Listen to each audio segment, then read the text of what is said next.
જય શ્રી કૃષ્ણ. એસએસસી ક્લાસીસના રાજપૂત આયુષના સૌ વિદ્યાર્થી મિત્રોને નમસ્કાર. મિત્રો, આ એક નાનકડો ઇન્ટ્રો વિડીયો છે જે લેક્ચર સ્ટાર્ટ થવા પહેલાં 2 મિનિટનો ચાલશે, એના પછી લેક્ચર સ્ટાર્ટ થશે, બરાબર. અને સૌથી પહેલાં મેં વાત કરી દેમ તો મારું નામ આયુષ રાજપૂત અને આપણા ક્લાસીસનું નામ છે એસએસીસી, જેનું ફૂલ ફોર્મ છે સ્ટુડન્ટ અચીવ કોમર્સ ક્લાસીસ, બરાબર. અહીંયા સાઇટ પર તમને મારો મોબાઈલ નંબર દેખાશે. જો તમને કોઈ પણ સબ્જેક્ટમાં ડાઉટ હોય 11, 12 કોમર્સ, બીકોમ, એમકોમ, બરાબર, તમે એના પર મેસેજ કરીને પૂછી શકે.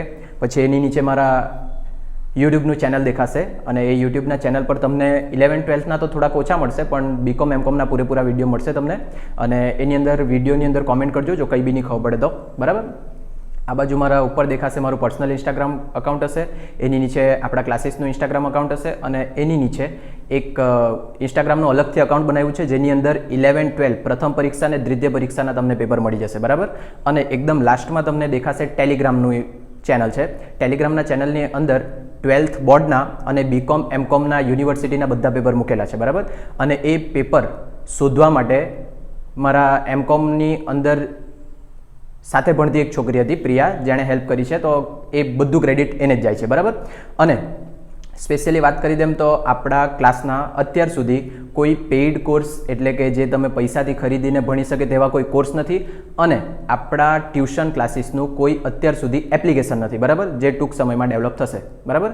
કંઈ બી ડાઉટ હોય એની ટાઈમ તમે પૂછી શકે અને આ જેટલી વસ્તુ દેખાય એ બધી વસ્તુ હું હેન્ડલ એકલો જ કરું છું. એટલે કદાચ શક્યતા એવી કે તમારા મેસેજના રિપ્લાય આપવામાં કે કોમેન્ટના રિપ્લાય આપવામાં થોડો ટાઈમ લાગી જાય, તો થોડુંક વેઇટ કરજો અને આપણે વિડીયો સ્ટાર્ટ કરીએ, બરાબર. Thank you. રેડી કે? ચાલો જો પેપરની અંદર મેં તમને માળખું ને એવું બધું તો આગળ એકાદ વિડીયોમાં સમજાવી દીધેલું છે ને લગભગ. એના પછી પેલા લોકોના ઇન્ટરનલના 2 દાખલા બી ગણેલા છે આપણે. ધ્યાન રાખજો, ટૂંકા દાખલામાં તમને 5 જેવા દાખલા ગણવાના આવશે, તેમાંથી 4 દાખલા હોઈ શકે ને 1 થિયરી હોઈ શકે. પ્રશ્ન 2માં આડતમાલ, એના અથવામાં આડતમાલ જ પૂછાતું છે દર વખતે. કોઈ વખતે તમારું નસીબ સાથ આપે તો એના અથવામાં કોઈ ઇઝી બી પૂછી શકે. અને પછી રાસના હિસાબોની અથવામાં ભાડે ખરીદ પૂછાય. આવી રીતના તમારા પેપરની પેટર્ન છે. અને લાસ્ટ પ્રશ્નમાં ટૂંકનોંધ, જે લગભગ 5માંથી 3 લખવાની કે એવી કંઈક હશે, હા ને, એટલે આટલી તમારે તૈયાર લખવાની. ચાલો, તો જેટલા બી ટૂંકા દાખલા ગણાવું, મોસ્ટલી ટૂંકા દાખલામાં આમનોંધ પૂછાવાની શક્યતા સૌથી વધારે છે, એટલે તૈયારી રાખવાની. જો ને આમાં એવી ગેરંટી નહીં આપી શકાય કે આ જ દાખલો પૂછાય. આના જેવા કોપી હોઈ શકે પણ આ જ પૂછાય એવું નહીં. કેમ કે અકાઉન્ટમાં દાખલા ગમે તેવા બનાવી શકાય, પણ સ્ટેટમાં કેમ કોઈ નહીં બનાવે? ધારો કે સ્ટેટમાં મેં નવો દાખલો બનાવું ને, એઝ અ પ્રોફેસર જ્યારે પેપર કાઢતો હોઉં, પેલો આખું બોર્ડ ભરાઈ દેવાળો દાખલો જો મેં બનાવું ને, તો એનું સોલ્યુશન બી મારે ગણવા પડે, તો જ એને મને આન્સર ખબર પડે ને તો જ મેં સોલ્યુશન આપી શકું. આવું બધી માથાકૂટ કરવા પડતા ચોપડીમાંથી એક સવાલ મૂકી દે એટલે વાત જ પતી જાય. હા, એટલે અકાઉન્ટમાં આવું નથી. અકાઉન્ટમાં ધ્યાન રાખજો, સવાલ બદલશે. ચાલો, ક્વેશ્ચન 1 પહેલો જોવો. દમણના દબંગે ગોરખપુરના ગબ્બરને 250 પેનડ્રાઈવ દરેક ₹400ની ભરતીય કિંમતે આડત પર વેચવા મોકલી. ચેપ્ટર ખબર પડી ગયું? આડતમાલનું ચેપ્ટર. ભરતીય કિંમત પર 25% લેખે નફો ગણેલ છે. દબંગે માલ મોકલતા 3750નો ખર્ચો કર્યો છે. રસ્તામાં 25 પેન ડ્રાઈવ નુકસાન પામી. વીમા કંપનીએ 60% રકમનો દાવો સ્વીકાર્યો. આ નુકસાની માલ 40% વટાવથી ગબ્બરને વેચ્યો. અસામાન્ય નુકસાન અંગે આમનોંધ લખો. અસામાન્ય નુકસાનની આમનોંધ લખવાની છે. તો આમનોંધ લખવા પહેલાં આપણે અસામાન્ય નુકસાન ગણવા પડે કે નહીં? તેના પરથી આમનોંધ લખાય. તો અહીંયા આપણે શેની ગણતરી કરવાની હવે ખબર પડી ગઈ? અસામાન્ય નુકસાન. ક્વેશ્ચન 1 એવું લખીએ. ક્વેશ્ચન 1નો એ પહેલાં આપણે ગણવા પડશે અસામાન્ય નુકસાન. અસામાન્ય નુકસાન કઈ કિંમતે ગણાય? ભરતીય કિંમત કે મૂળ કિંમત? મૂળ કિંમત. આ બધાએ મગજમાં રાખવાનું.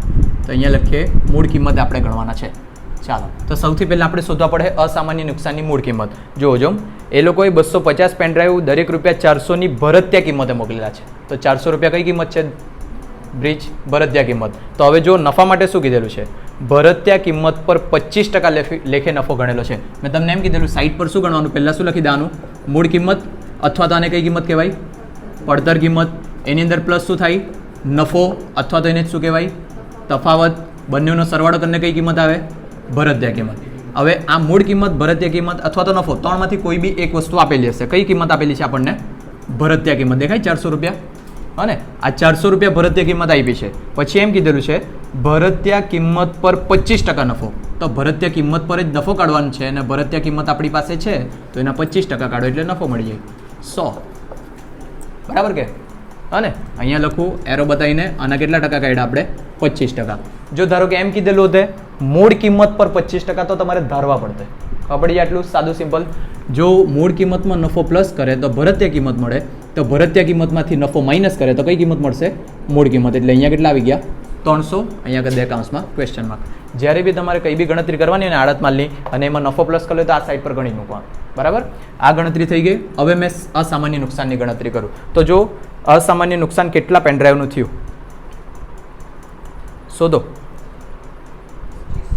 દેખાય 25. રસ્તામાં 25 પેનડ્રાઈવનું નુકસાન થયું. પાછું આ બી મહત્વનું છે. ક્યાં થયું નુકસાન? રસ્તામાં. જો રસ્તામાં નુકસાન થાય તો કોના ખર્ચા પ્લસ નહીં થાય? આડતિયાના. કેમ? આડતિયા સુધી તો પહોંચ્યો જ નથી માલ.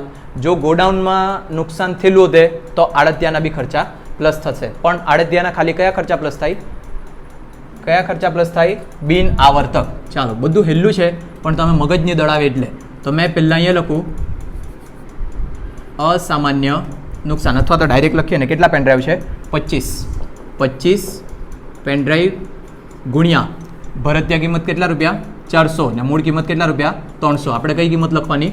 મૂળ કિંમત. એટલે 300 મૂળ કિંમત કરો ગુણાકાર 750 કે 7500? 7500. ચાલો, આ એની મૂળ કિંમત આવી ગઈ. એની અંદર પ્લસ કરવાનું માલધણીના પ્રમાણસર ખર્ચા. તો માલધણીએ કેટલો ખર્ચો કર્યો છે તે શોધો. દેખાય?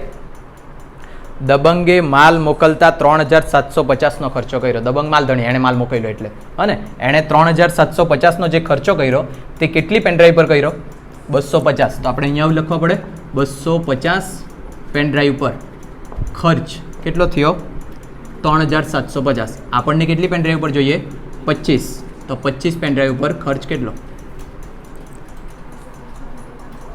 375 પ્લસ કરીને 7875. પરફેક્ટ. હવે જો, હવે ખાસ મહત્વનું, જો રસ્તામાં નુકસાન થયેલું હોય તો હવે આડતિયાના ખર્ચા પ્લસ થાય નહીં, કેમ કે આડતિયા સુધી માલ પહોંચ્યો નથી.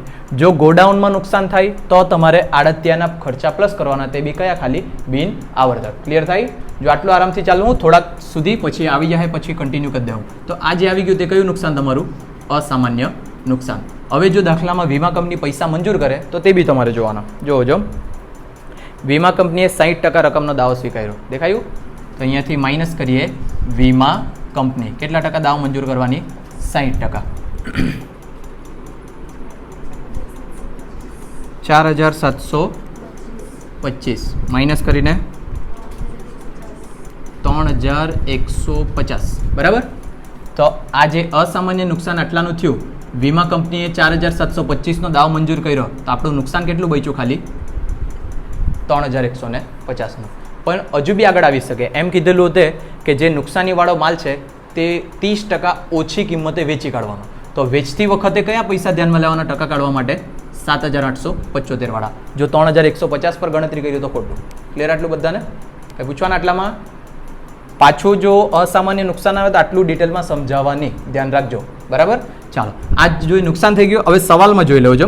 સવાલમાં તમને એમ કીધેલું છે કે આમનોંધ લખવાની છે અસામાન્ય નુકસાનની. તમે જ્યારે બી આમનોંધ લખે ને તો આમનોંધનો નમૂનો ખાસ બનાવવાનો. આમનોંધનો નમૂનો અત્યારે મેં બનાવતો નથી, તારીખ વિગત ખાપા ઉધાર જમા લખાય ને એટલું તો, અને ઉપર લખી દેવાનું આમનોંધ. હવે જો આમનોંધમાં શું થશે? અહીંયા આપી દે નંબર 1. તમારા ધંધાનું નુકસાન થાય, કાં તો એવું સમજો તમે ખાતું બનાવતા છે, તે વધારે ઇઝી પડે તમને. કયા ખાતામાં એન્ટ્રી મારે આની? આડત માલના ખાતામાં મારે. આ મારું આડત માલનું ખાતું. વીમા કંપની નુકસાન અને વેચાણ, આ 3 વસ્તુની નોંધ કરવાની હોય તમારે, યાદ હોય તો. અસામાન્ય નુકસાનમાંથી કેટલી વસ્તુની નોંધ થાય? 3. વેચાણ, નુકસાન ને વીમા કંપની. વીમા કંપની આડત માલ ખાતાની કઈ બાજુ?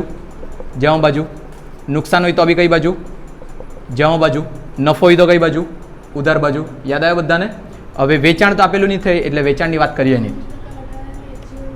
છે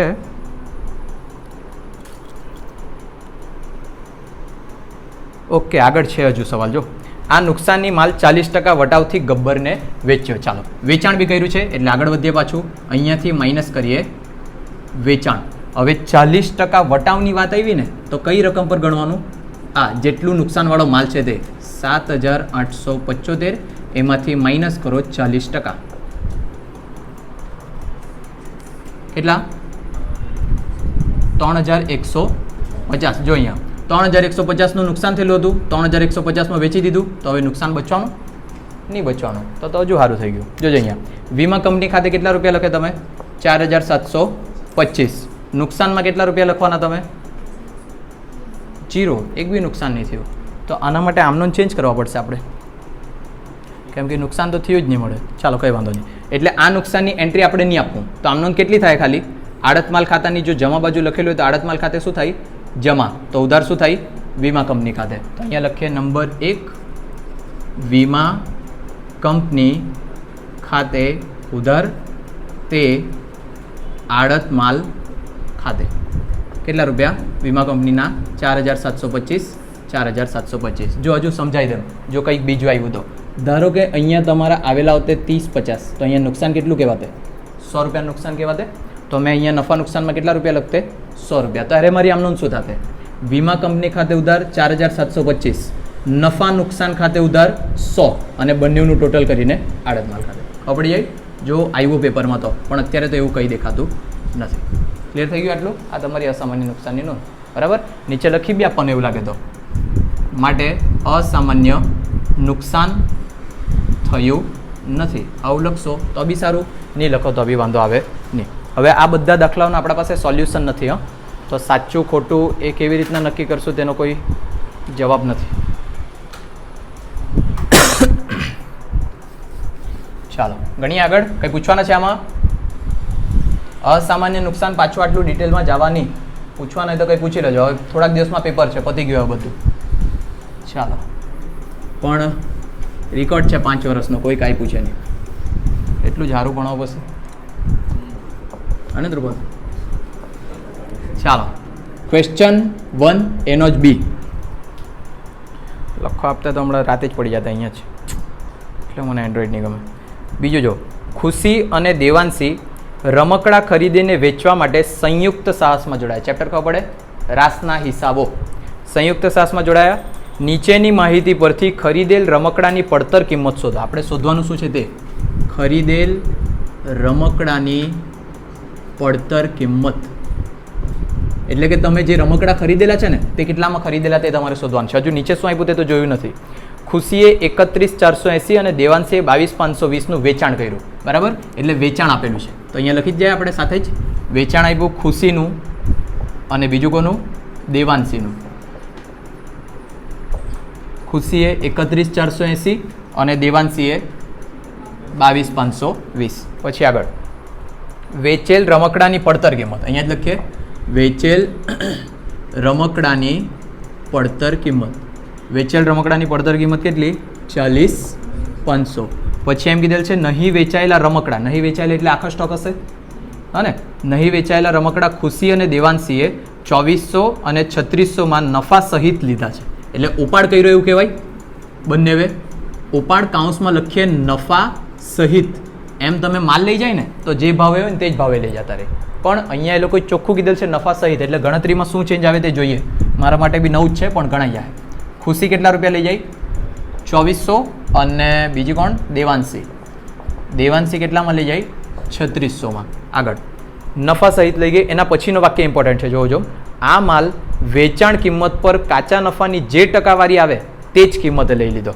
ચાલો, એટલે કે આ જે માલ એ લોકોએ વેચ્યો ને એ જેટલા ટકા નફો ચડાવ્યો હશે ને તેટલા જ ટકા નફામાં આ લોકો બી માલ લઈ ગયેલા છે. એટલે જો મેં આવું કેમ, તમે 50,000નો માલ ખરીદેલો હશે, આ મેં તમને કીધો છે એમ ઉદાહરણ બનાવીને, બરાબર? એ 50,000ના માલમાંથી આ 20,000નો માલ વેચ્યો છે ખુશીએ અને 20,000નો માલ વેચ્યો છે દેવાંશીએ. એ બંનેવે 10-10% નફો ચડાવ્યો છે. 10-10% નફો ચડાવ્યો એટલે 2,000 રૂપિયા નફો ચડે, બરાબર? તો આ 22,000, આ બી કેટલા? 22,000. એટલે ખુશીએ 22નું વેચ્યું અને દેવાંશીએ કેટલાનું વેચ્યું? 22નું. બાકીનો માલ કેટલો બચેલો છે? 20-20 વેચાઈ ગયો તો બચ્યો કેટલો? 10, બરાબર? એ 10માં બી એ લોકોએ ભાગ પાડ્યા, 5,000 લઈ ગયા. પણ એ 5,000 જે લઈ જાય ને તે બી નફાથી લઈ જવાના. નફા કેટલો લગાડવાનો? જેટલો વેચતી વખતે લગાડ્યો તેટલો જ. એટલે આમાં બી નફો કેટલો? 10% એટલે 500. તો આ લોકો કેટલામાં માલ લઈ ગયેલા છે? 5,500 અને 5,500. આ ઉદાહરણ ખબર પડે પહેલાં, બરાબર? હવે જો એમાંથી તમને શું આપ્યું છે તે તમને આ નથી આપેલું, બરાબર? તમને ડાયરેક્ટ એમ કીધેલ છે ખુશીએ કેટલામાં વેચ્યો, દેખાય? હા ને? દેવાંશીએ કેટલામાં વેચ્યો તે આવ્યું, ખબર પડતી છે?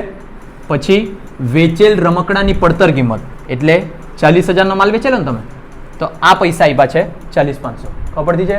એના પછી જો ઉપાડ, ઉપાડમાં આ બધું કંઈ નથી આપેલું. કેટલા આપી દીધા છે? ડાયરેક્ટ આ નફા સાથેની બંને રકમ. અને તમારે શું શોધવાનું છે? આ 50,000. ખબર પડી હવે સવાલ કેવી રીતના શોધે?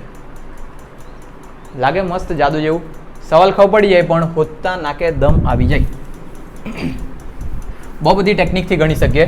તમને કઈ ટેકનિકથી ખબર પડશે તે જોઈ લે. તો સૌથી પહેલાં આપણે કેટલા ટકા નફો છે તે ચેક કરીએ, અથવા તો તમે પદ મૂકીને ડાયરેક્ટ બી નક્કી કરી શકે. પણ જો અહીંયા મેં અહીંયા લખું વેચેલ માલની પડતર કિંમત. વેચેલ માલની પડતર કિંમત કેટલા રૂપિયા છે? 40,500.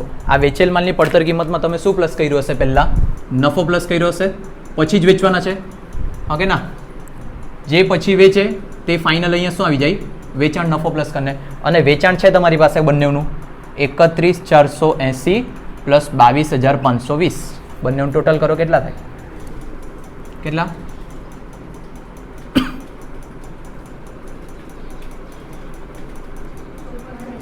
કેટલા? 54. ચાલો, તો હવે જો 40,500ની વસ્તુ મેં 54,000માં વેચું તો કેટલો નફો થાય તે મને ખબર પડી અહીંયાથી. 9,500 કે 8,500? કેટલા? 13,500. આ ગોઈશું પહેલાં સાદું સિમ્પલ. હા ને? મેં જે અહીંયા 20-20 લખેલા હતા એ 20-20 ને અહીંયા 22-22. 22-22નું ટોટલ કર્યું એટલે 44,000 થયા. આ 20-20નું ટોટલ થયું એટલે 40. તો નફો કેટલો થયો ટોટલ? 4,000. તે મેં નફો શોધ્યો. કઈ ગૂંચવાડો છે? નથી અત્યાર સુધી. બરાબર? એના પછી આ જે ઉપાડેલો માલ છે એ ઉપાડેલ માલની બી કઈ કિંમત હશે? ઉપાડેલ માલની કઈ કિંમત હશે? પહેલાં પડતર કિંમત હશે. એના અંદર શું પ્લસ કર્યો છે? નફો પ્લસ કર્યો છે. અને પછી જે આવી છે નફા સહિતની રકમ આવી હશે. હા કે ના? ખબર આ કે નહીં? નફા સહિતની ટોટલ રકમ આપણી પાસે છે 2,400 પ્લસ કેટલા? 3,600.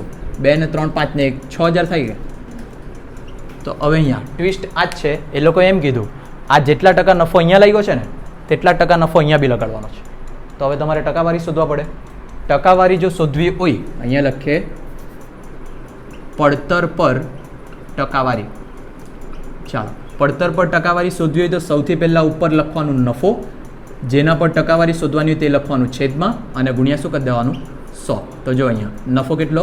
13,500. પડતર કેટલી? 40,500 ગુણ્યા 100. કેટલા ટકા આવે? કેટલા? 300 બધા ટકા આવ્યા. 33.33. હા, 300 વાળાએ. ચાલો, કેટલા ટકા આવ્યા? 33.33%. હવે સાચું આવ્યું કે ખોટું તે કેવી રીતના નક્કી કરવાના તમે? 40,500 ગુણ્યા 33.33% કાઢો. એમ કેલ્સી આખી બંને કાઢો તો એક્ઝેક્ટ આવે, ની એક કાઢો તો પોઈન્ટમાં આવે. 13,499 સમથિંગ એવું કંઈક આવે. આવી જાય એટલે 13,500 જ કહેવાય. હા ને? અથવા તો ડાયરેક્ટ આન્સર જોઈએ તો જો અહીંયા આ 33.1/3 ને આવી રીતના લખાય. આ ખબર? નહીં ખબર એવી. 33.33% ને તમે આવી રીતના લખી શકે 33.1/3%. અને 33.1/3% એટલે કેટલા કહેવાય? 1/3. આ ખબર? હા ને? નહીં ખબર પડે ને તો 33.33 એટલે 1/3 એવું યાદ રાખવાનું. કેમ 1/3? 1/3 કરે ને તો 33.33 જ આવે. બરાબર? 0 પોઈન્ટ સમથિંગ 0.3333 એવું આવે. એટલે જો તમે આના 1/3 કાઢે ને 40,500 તો ડાયરેક્ટ 13,500 આવે. જો આવી જાય. બરાબર? તો એનો અર્થ એવો થાય કે અહીંયા બી કેટલા કાઢેલા હશે? 1/3 કાઢેલા હશે. તો 1/3 તો આ રકમના કાઢેલા હશે કે નહીં? બરાબર? તો એ રકમની મળે તો મારે હવે ધારવા પડવાનો. જો મેં અહીંયા 100 ધારું તો એના 3 ભાગ થાય. 100 ધારું તો 3 ભાગ થાય? નહીં થાય. એટલે મારે કોઈ એવી રકમ ધારવા પડે કે જેના મેં કેટલા ભાગ કરી શકું? 3 ભાગ. તો અહીંયા તમે 90 ધારી શકે, 60 ધારી શકે, 30 ધારી શકે, કોઈ બી ધારી શકે. મેં અહીં 90 ધાર્યા છે. 90નો ત્રીજો ભાગ એટલે 30 થવાના. બરાબર? એ બંનેનો સરવાળો કરીને કેટલા આવવાના? 120. તો હવે હું પદ મૂકી શકું. 120 એ 6,000 તો 90 એ કેટલા? ખબર પડે? ચાલો, અહીંયા લખીએ 120 એ 90 માટે 6,000 એ કેટલા?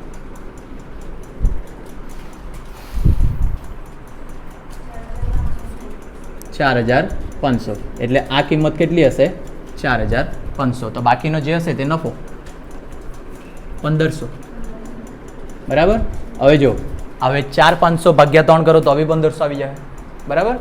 આ થઈ એક રીત, જે અસલી રીત છે ગણતરીની. હવે એક બીજી રીત જો, જે તમને ઇઝી પડશે, પણ પહેલાં ઇઝી બતાવી દેમ ને તો તમે આના પર જોઈએ જ નહીં. બરાબર. હવે શાંતિથી જો, આ જે છે 40,500, 13,500 ને 54, આટલું તો તમને ગણતા આવડી જ જાય. આ 54,000 પ્રમાણે 6,000 છે અહીંયા.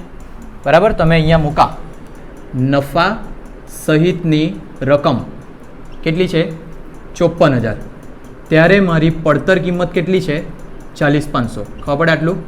તો 6,000 એ કેટલા? ડાયરેક્ટ જો આવશે તમારા 4,500.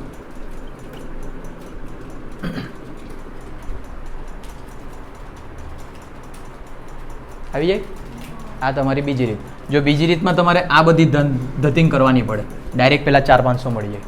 હા ને, તમારે જોવા ને તમારે કઈ રીત ગણવાની વધારે હારી આ રીત છે. હારી મીન્સ ઇઝી નહીં, પેપરમાં માર્ક્સ અપાવે તેવી.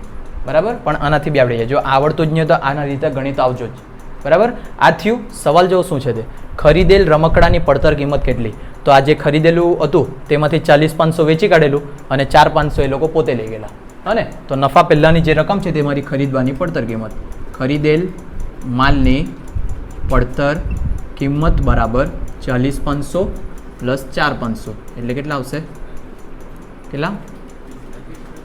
45 પૂરા. ચાલો, આ 45,000ની હશે તમારી કિંમત. આ તમારા આન્સર. ગમ્યો દાખલો? અકાઉન્ટ તો બહુ ગમે તમને, મને ખબર. કબ તક આસાન આસાન गिनते रहोगे? हैं ब्रिज? कभी तो हाई फाई पे जाना पड़ेगा. પેલો બ્રિજ તો લાગી જ રહેલો, નહીં જ રામાયણ કરવામાં. પૂછવાના કઈ નહીં પૂછવાના? એમ કહો ને, હજુ કોઈ એકાદ ઇઝી રીત કાઢો નહીં સર, એમ તો જઈને કંઈ થાય. ટ્રાય કરીએ બીજી કોઈ રીત. જોઈ લો, આવું બી કરી શકે તમે બોર્ડ પર. ખરીદેલ માલની પડતર કિંમત. જો ખરીદેલો જેટલો માલ હશે તેમાંથી મેં 2 ભાગ પાડું. શાંતિથી જોયા કરો. ગયું તો ઠીક, નહીં ગયું તો સાફ કરી દઉં. એમાંથી 2 ભાગ પાડું. એક મારું હશે વેચાણ અને બીજું હશે ઉપાડ. કેમ કે અહીંયા 2 જ વસ્તુ કીધી ને, એક વેચેલો માલ હશે ને બીજો ઉપાડ હશે. જે વેચેલો માલ છે તેની પડતર કિંમત કેટલી છે? 4,500. જો મને આની પડતર કિંમત મળી ગઈ તો આ બંનેનો સરવાળો કરા તો મળી જાય મને મારી કિંમત. બરાબર. એ લોકો એમ કીધેલું છે કે જે નફો છે આ વેચાણની પડતર છે. અહીંયા લખું વેચેલ માલની પડતર કિંમત કેટલી? 40,500. આ જે છે ઉપાડેલ માલની કઈ કિંમત? પડતર કિંમત. જો આ બંનેનો મેં સરવાળો કરી દેવા તો મને ખરીદેલ માલની કઈ કિંમત મળી જાય? પડતર કિંમત. શાંતિથી જોયા કરો, કદાચ આ બી ગમી જાય તમને. ચાલો, હવે જે આ વેચેલ માલની પડતર કિંમત છે એની અંદર નફો પ્લસ થાય, પછી શું આવે તમારું? વેચાણ. અને આપણે વેચાણ જોયું, એ લોકોએ કેટલું વેચાણ કરેલું? 31. જલ્દી કરો. 31,480 અને ટોટલ આપણા 54,000 આવેલા. બરાબર. એને બાદ કરીને અહીંયા 23,500 નફો આવેલો. પરફેક્ટ. તો આ આવી ગયો નફો. પછી ઉપાડેલ માલની પડતર કિંમત, એમાં બે લોકોએ સૌ પ્લસ કર્યો હશે નફો, અને પછી કઈ રકમ આવેલી હશે? નફા સહિતની રકમ. શું થયું ગોવિંદા? બરાબર ખબર પડતી છે કે નફા સહિતની રકમ આપણી પાસે છે. એ લોકોએ ઉપાડેલા છે 2,400 ને 3,600 ને, એટલે ટોટલ કેટલા હતા? 6,000. હવે શાંતિથી અહીંયા પદ મૂકો. જો નફા સહિતની રકમ 54,000 છે ને ત્યારે પડતર કિંમત એની કેટલી? 40,500. દેખાય શું કર્યું? 54,000 40,500 છે તો 6,000 કેટલા?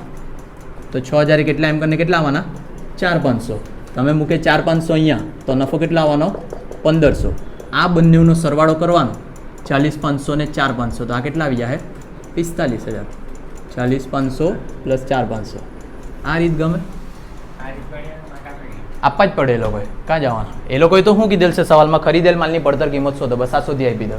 હવે આનાથી વિશેષ તમારા કંઈ મગજમાં નહીં આવે. તમારા કોલેજમાં કઈ રીત ગણાલી છે, તમારા ચોપડીમાં કઈ રીત છે? જો કે આ કોઈ રીત નહીં મળે. રીત તો હેમાં આવે? સ્ટેટમાં આવે. હું એકાઉન્ટમાં નહીં આવું. મેં શું કહ્યા કરું? રીત ને સૂત્ર ને એ બધું સ્ટેટમાં આવે. અકાઉન્ટમાં બુદ્ધિથી ગણવાનું હોય. બરાબર. એટલે તમે તમારી બુદ્ધિ ગમે તે રીતના દોડાવી શકે. અને આન્સર આવી ગયો ને 45, એટલે એ લોકોએ માર્ક્સ આપવા જ પડે.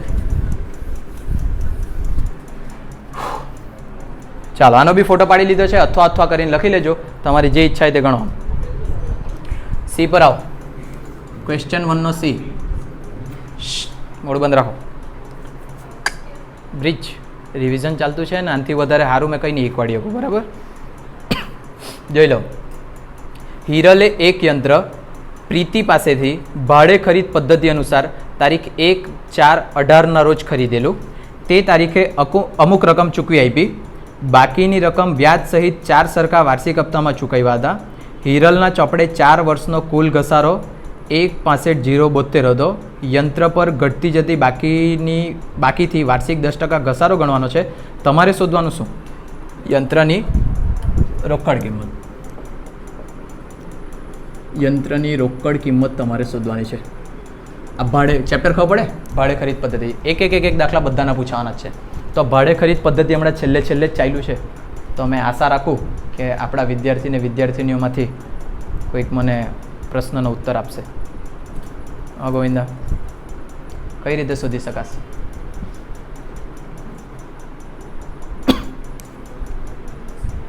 છેલ્લો હપ્તો માઇનસ વ્યાજ. ક્યાં છે છેલ્લો હપ્તો? કેટલો? 4 સરખા હપ્તા છે. તો સરખા હપ્તા મને ખબર કેવી રીતના પડશે? કયા હપ્તા? બોલો. ઓય મેવલ્યા, 12મા ધોરણના વિદ્યાર્થીની શ્રેણીમાં પ્રથમ. હા બોલો, કઈ રીતના ગણાશે? હા વાત કરીને આવું. જાઓ વાત કરો તમે. આ બાજથી જાને ડૂબા એકદમ ભામે જ છે. એ બી નહીં દોડે ને? દોડે સી. ચાલો, અહીંયા એ લોકોએ રકમ કઈ આપી છે તે તો જો. કુલ ઘસારો આપ્યો છે, દેખાય કે? શું આપ્યું છે? કુલ ઘસારો કેટલો? 1,65,072. કેટલા વર્ષનો? 4 વર્ષનો. 4 વર્ષનો ટોટલ ઘસારો આપી દીધેલો છે. બીજી કોઈ રકમ કીધેલી નથી. તારીખ આપી છે 1/4/18 અને ઘટતી જતી બાકીની પદ્ધતિ છે 10% લેખે ઘસારો. ઘટતી જતી બાકી અને કેટલા ટકા ઘસારો? 10%. જો ઘસારો જવાબમાં આપેલો છે તો ઘસારો જ તમારો આધાર બનવાનો કે નહીં? છેલ્લો હપ્તોની તો વાત જ નહીં આવે. જે રકમ આપી છે તેના પરથી ગણાય. તો જો મારા પાસે કુલ ઘસારો છે ટોટલ કેટલા વર્ષનો? 4 વર્ષનો. તો મેં પહેલાં ધારીને ઘસારા નક્કી કરું, એ 4 સરવાળો કરું, પછી પદ મૂકા. તો પહેલો પ્રશ્ન એ, ઘસારો કઈ કિંમત પર ગણવાનો?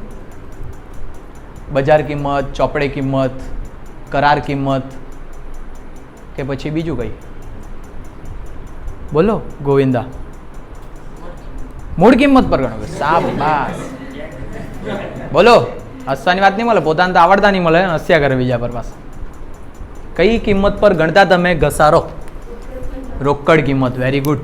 જો મેં અહીંયા રોકડ કિંમત પર ઘસારો ગણવાનો હોય તો મારે ધારવા બી કઈ કિંમત પડે? રોકડ કિંમત. તો મેં ધારું અહીંયા, ધારો કે તારીખ આપી છે 1/4/18 રોજ. યંત્ર છે કે શું છે? યંત્રની રોકડ કિંમત કેટલી હશે? 100 હશે. આવું આપણે ધારી લીધું. હવે એમાંથી માઇનસ કરીએ. -31/3/19. બરાબર ને? આના પછીની તારીખ વર્ષ પતે તે 31/3/19 સુધીનો ઘસારો કેટલા ટકા? 10%. એટલે 10 માઇનસ કરીને કેટલા આવશે? 90.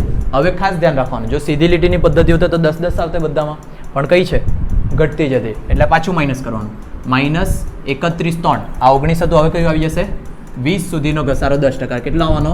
9. આ કેટલા આવી ગયા? 81. ક્યાર સુધી ગણવું આવું? 4 વર્ષ. કેમ? કેમ કે 4 વર્ષનો ઘસારો આપ્યો છે એટલે. ચાલો માઇનસ કરીએ. 31/3/20 પછી હવે 21 સુધીનો ઘસારો 8.1 બાદ કરીને 72.9. બરાબર બરાબર ને? ચાલો ચોથું વર્ષ 31/3/22 સુધીનો ઘસારો 10%. તો આનો ઘસારો આવશે 7.29 બાદ કરીને 60 જલ્દી કરો યાર. 61 પરફેક્ટ. આટલું ચાલો થઈ ગયા 4 વર્ષના ઘસારા. મને બોલો કે પદ કયું મૂકું? આવું પદ મૂકું? જો 7 પોઈન્ટ ચોથા વર્ષનો ઘસારો 7.29 100 તો આટલાય કેટલા? આવું પદ મૂકું? હા કે ના? હા કે ના? બોલો. ચાલો સર જલ્દી. આ બાજથી નહીં આવે પાછો ગધેડો. બોલો. મેં તમને શું કીધેલું કે ભાડે ખરીદ પદ્ધતિમાં મગજે દડાવ ન આવે, પણ એ ટાઈપમાંથી છેલ્લી ટાઈપના જ દાખલા પૂછે. છેલ્લી ટાઈપમાં આપણે મિક્સ લીધેલા છે ને, આ મિક્સમાંનો જ દાખલો. મિક્સમાં એ લોકોની મરજીથી કંઈ બી પૂછે, પણ શાંતિથી સમજો ને. આ શું આપ્યો? કુલ ઘસારો આપ્યો કે નહીં? કેટલા વર્ષનો? 4 વર્ષનો. તો મારે અહીંયા બી કુલ ઘસારો શોધવા પડે કે નહીં પહેલાં? તો મેં જો અહીંયા લખું કુલ ઘસારો, તો 4 વર્ષનો ઘસારો શોધવાનો. આ ઘસારો 10 પહેલો, બીજો ઘસારો 9, ત્રીજો ઘસારો 8.1, ચોથો ઘસારો 7.29. આ એવો મારો કુલ ઘસારો. કેટલો?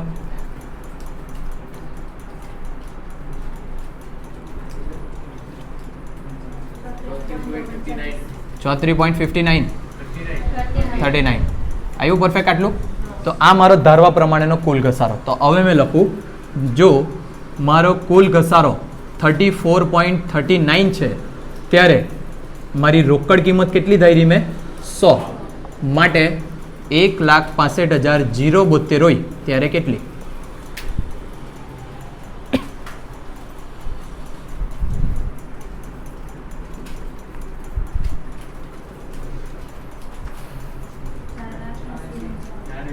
₹4,80,000. આ મારી કઈ કિંમત આવી ગઈ? રોકડ કિંમત. આ તમારો આન્સર. ભાડે ખરીદ પદ્ધતિના એક બી દાખલા હાર્ડ નથી, પણ મગજ દળે તો જ ચાલે. બરાબર? સાચું આવ્યું કે ખોટું તે કેવી રીતના નક્કી કરવાના? કેલ્સી પર લખો 4,80,000. કેલ્સી પર લખો 4,80,000 -10%. 4 વખત કરવાનું છે. આ એક વખત થયું -10%, પાછું -10% કરો, બીજી વખત થયું -10%, ત્રીજી વખત, પછી -10% ચોથી વખત. કેટલા આવ્યા? કેટલા આવ્યા? આન્સર બોલો એમ કેમ? એક લાફો મારા ને. કેટલા આવ્યા બોલો એમ કેમ? 3,14,928. આટલા આવ્યા. હવે આ બંનેની બાદબાકી કરો તો બાકીની રકમ પેલી આવવા જોઈએ ઘસારાવાળી. પાછા હોદ્યા કરે કે પેલું કાં ગયું, 165 કેમ નહીં આવ્યું?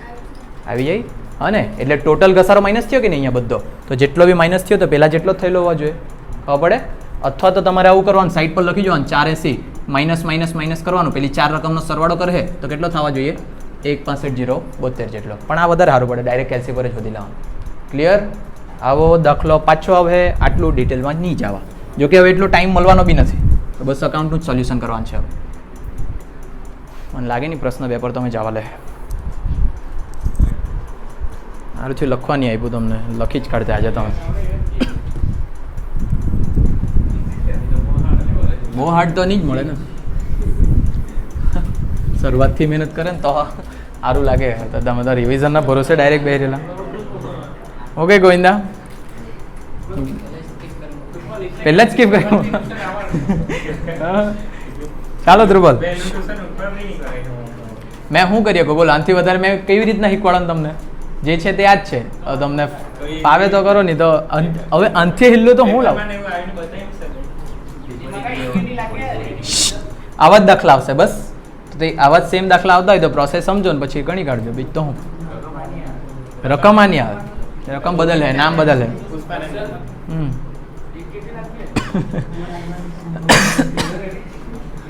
ચાલો બસ હવે છેલ્લો જ. આજે પ્રશ્ન 2 પર જઈને પથે બી નહીં. પ્રશ્ન 2 તો આડતમાં લો હે પાછો.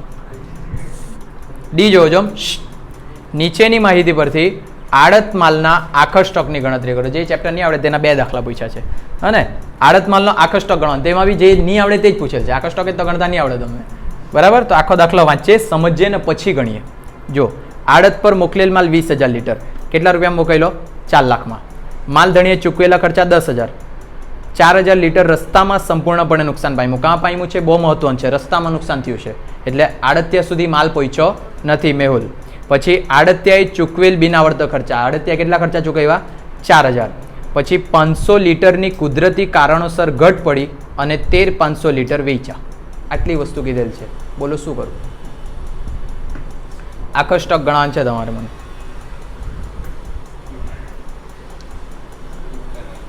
બોલો. આખો સ્ટોક તો તમને આવડે ને? એના સિવાય તો બધું કઈ નહીં આવડે, પણ આખો સ્ટોક તો ગણતા આવડે, મને ખબર. એકાઉન્ટ છોડી મૂકવાનો હવે કેમ મગતા? પેપરમાં અત્યારે પૂછાયેલો એમ ઇન્ટરનલમાં આપણે વાપીવાળા નહીં ખબર ખાઈ ખબર પડતી હોય તો વાતને બોલો કેસે ગીના જાય હવે આપણા પર આજ છેલ્લો દાખલો છે ને 20 મિનિટ છે ગડબડ કેટલું ગણેલ ચાલતું હોય કેટલું ગણેલ તે ગણો બોલો હેતવી કઈ છે વિચાર આવે 500 લીટર એટલે પેલું સામાન્ય બગાડ આવે એટલે જ ખેલ પૂરો થાય તમારો ચાલો સૌથી પહેલા મેં અહીંયા લખું શાંતિ રાખો અહીંયા મેં લખું મોકલેલ માલ કેટલા લીટર 20,000 લીટર કેમિકલ મોકલેલ માલની જગ્યાએ કેમિકલ લખું મોકલેલ કેમિકલ કેટલા લીટર 20,000 લીટર ચાલો એમાંથી બે નુકસાન માઇનસ થાય એક સામાન્ય નુકસાન અને બીજું અસામાન્ય નુકસાન ચાલો સામાન્ય નુકસાન તમને નીચે આપેલું હતું 500 લીટરની કુદરતી કારણોસર ઘટ પડી એટલે અહીંયાથી માઇનસ કરીએ 500 લીટર જો લીટર લખેલું હોય તો લીટર જ બાદ કરવાનું પેલા 13,500 પૈસા બાદ નહીં કરવા લાગતા હા ને ચાલો પછી 500 બાદ કરે એટલે કેટલા બચ્યા 19,500 અસામાન્ય નુકસાન કેટલું થયું કા ગયું 4,000 લીટર રસ્તામાં સંપૂર્ણપણે નાશ પામ્યું એટલે આ 4,000 માઇનસ કરો તો કેટલા આવી જશે 15,500 લીટર અહીંયા બી લખીએ લીટર હવે એક વસ્તુ મેઇન પ્રશ્ન ઊભો થાય આજે 500 લીટરની કુદરતી કારણોસર ઘટ પડી તે ગોડાઉનમાં આવવા પછી પડી કે રસ્તામાં પડી અહીંયા જ તકલીફ પડે જો કેમ તકલીફ પડે તે સાંભળો રસ્તામાં પડી હોતે ને રસ્તામાં તો માલ ધણી પાસે આડતિયા પાસે કેટલો માલ પહોંચ્યો દેજો 20,000 લીટર એમાંથી 500 લીટર માઇનસ કરીને 19,500 આ મારી સામાન્ય નુકસાન અને અસામાન્ય નુકસાન બાદ કરવા પછી 15,500 જો રસ્તામાં જ નુકસાન થયેલું હશે સામાન્ય અને અસામાન્ય બંને તો આડતિયા પાસે કેટલો માલ બચ્યો 15,500નો ખબર પડે પણ જો સામાન્ય નુકસાન રસ્તામાં નથી થયું ગોડાઉનમાં આવવા પછી થયું તો આ જે 500 છે તે ગોડાઉનમાં આવવા પછી થયું એટલે પહેલા પાસે કેટલા પૈસા કહેવાય 16,000 આ બે છે ગૂંચવાડા તો હવે આમાં એ લોકોએ સ્પષ્ટતા કરી આપવા જોઈએ કે ક્યાં થતું છે નુકસાન તો આપણે અત્યારે એવું સમજીએ કે ગોડાઉનની અંદર માલ આવી ચૂકેલો છે પછી સામાન્ય નુકસાન થયું ક્લિયર આટલું બધાને આપણે આપણી સમજણથી અહીંયા દાખલો ગણતા છે તો જો મેં અહીંયા શું ચેન્જ કરું તે ખોટું જો આપણા પાસે સોલ્યુશન તો છે નહીં કાંથી આપણે સાચું ખોટું નક્કી કરવાનું બરાબર એટલે અહીંયા મારા પર જ વિશ્વાસ રાખીને ચાલવા પડે તમારે માઇનસ કરીએ અહીંયા અસામાન્ય નુકસાન કેટલાનું નુકસાન થયું 4,000નું જો મેં આવો નિર્ણય કેમ લીધો કેમ કે છે ને પહેલાં અસામાન્ય નુકસાન આપ્યું છે રસ્તામાં એના નીચે આવ્યું છે સામાન્ય નુકસાન એટલે એવું સમજવાનું કે બધું લાઇનમાં થતું જતું છે લાઇનમાં થતું જતું છે પછી પહેલાં 500 ગોડાઉનમાં આવ્યા ને પછી એણે વેચવું એને સાથે જો વેચવાની વાત કરી જો તમને સવાલમાં આવું પૂછેલું હતું મોકલેલ માલ 20,000 પછી એમ કીધેલું તે સામાન્ય નુકસાન 500 ને પછી એને નીચે અસામાન્ય નુકસાન રસ્તામાં તો તમારે એવું સમજી લેવાનું કે પેલું બી રસ્તામાં જ થયેલું હશે કેમ કે એ લોકોની પેપર આપવાની પદ્ધતિ જે છે સવાલમાં કે લાઇનમાં જ આપેલું હોય બધું જે થાય તે અને એ કારણથી મેં એવું સમજ્યું છે કે આ 500 ક્યાં હશે ગોડાઉનની અંદર થઈને પછી નુકસાન થયેલું હશે બરાબર તમે શું સમજે તમારે જોવાનું તમારા જ બેચમાં મારી ખાંસી વધી જવાની છે બોલીને ચાલો 20,000 લીટર મોકલેલું અસામાન્ય નુકસાન 4,000 લીટરનું થયું તો જે આ 16,000 લીટર છે તે કોને માલ મળ્યો આડતિયાને ખબર પડે આડતિયાને મળેલ માલ અથવા તો આડતિયાને મોકલેલ માલ આડતિયા સુધી આટલો માલ પહોંચેલો છે 16,000 પછી એમાંથી કયું નુકસાન થઈ ગયું સામાન્ય નુકસાન કેટલાનું 500 લીટર તો પછી બચેલા હતા 15,500 લીટર કેમિકલ એ કેમિકલમાંથી અમુક કેમિકલ વેચ્યું બી તો હશે કેટલું વેચ્યું 13,500 લીટર વેચા તો માઇનસ કરીએ વેચાણ કેટલાનું 13,500 લીટરનું વેચાણ થઈ ગયું તો બચ્યા કેટલા 2,000 લીટર આ જે 2,000 લીટર બચ્યા તે શું કહેવાય આખર સ્ટોક ખબર આટલું બધાને હવે એ આખર સ્ટોકની પહેલાં ભરતીય કિંમત નક્કી કરવા પડે કે પછી મૂળ કિંમત નક્કી કરવા પડે કે શું કરવા પડે ભરતીય કિંમત બોલો આમાં ભરતીય કિંમત ને મૂળ કિંમત ને નફાનો તો કોઈ વાત કરેલી જ નહીં મળે આગળ આખો સ્ટોક તો મળી ગયો આટલો 2,000 લીટરનો સ્ટોક બચ્યો છે આગળ કેસે ગીના જાય ચાલ ગોવિંદા તારે જ ક્યાં છે તું જ હોશિયાર છે કે જ મૂકું ચોખ્ખી વાત તને હા ચાલો ગણીએ જો તો 20,000 લીટર કેમિકલ 4 લાખ ભાગ્યા 20,000 કરો ને 4 લાખ ભાગ્યા 20,000 કેટલા આવે 20 બરાબર તો અહીંયા મેં લખું મૂળ કિંમત અથવા પડતર કિંમત અથવા તો ડાયરેક્ટ એવું લખું એકમ દીઠ કિંમત. એકમ દીઠ નહીં કહેવાય. કેમિકલ એટલે શેમાં આવે? લીટરમાં. શેમાં આવે? લીટરમાં. એટલે અહીંયા લખું લીટર દીઠ કિંમત બરાબર 4 લાખ ભાગ્યા કેટલા લીટર મોકલેલું? 20,000 લીટર. કેટલા આવ્યા? 20. એટલે કે જે કેમિકલ મોકલેલું છે તે કેટલા રૂપિયા લીટર મોકલેલું છે? 20 રૂપિયા લીટર. આ એક પદ્ધતિ છે જેનાથી તમે કન્ટિન્યુ ગણી શકે. બાકી બીજી પદ્ધતિ મગજમાં આવે તે બીજી કેમ? જો અહીંયા 2000 લીટર ઓઇલ ગુણ્યા 20 રૂપિયાનો ભાવ 40,000 કે 4 લાખ? 40,000. આ તમારો આખો સ્ટોક. એની અંદર પ્લસ થશે પહેલાં કોના ખર્ચા? માલધણીના પ્રમાણસર ખર્ચા. માલધણીના પ્રમાણસર ખર્ચાની વાત કરીએ તો માલધણીના ખર્ચા આપેલા હોવા જોઈએ. કેટલા રૂપિયા? 10,000. જે માલધણીએ ખર્ચો ચૂકવ્યો તે કેટલા લીટર પર ચૂકવ્યો? 20,000 લીટર પર. તો અહીંયા મેં લખું 20,000 લીટર પર ખર્ચ કેટલો ચૂકવ્યો માલધણીએ? 10,000. આપણે કેટલા લીટર પર ગણતા છે આખો સ્ટોક? 2,000. 2,000 લીટર પર ખર્ચ કેટલો? 1,000. ચાલો આ થયા 1,000. એટલે ટોટલ કેટલા આવવાના? 41,000. પછી કોના ખર્ચા પ્લસ કરવાના? આડતિયાના બિન આવર્તક ખર્ચા. આડતિયાના બિન આવર્તક ખર્ચા આપેલા હોવા જોઈએ.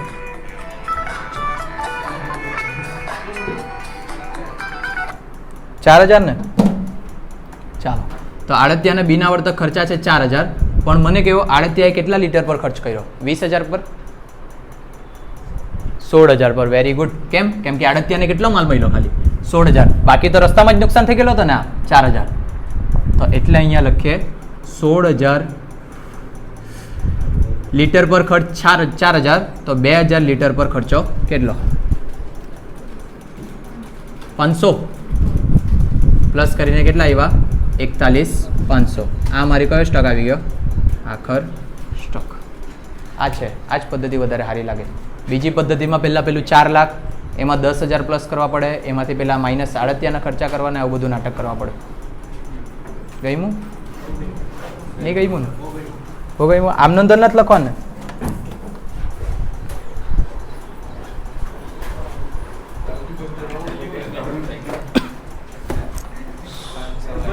કાલથી મોટા દાખલા છે. કેટલા છે?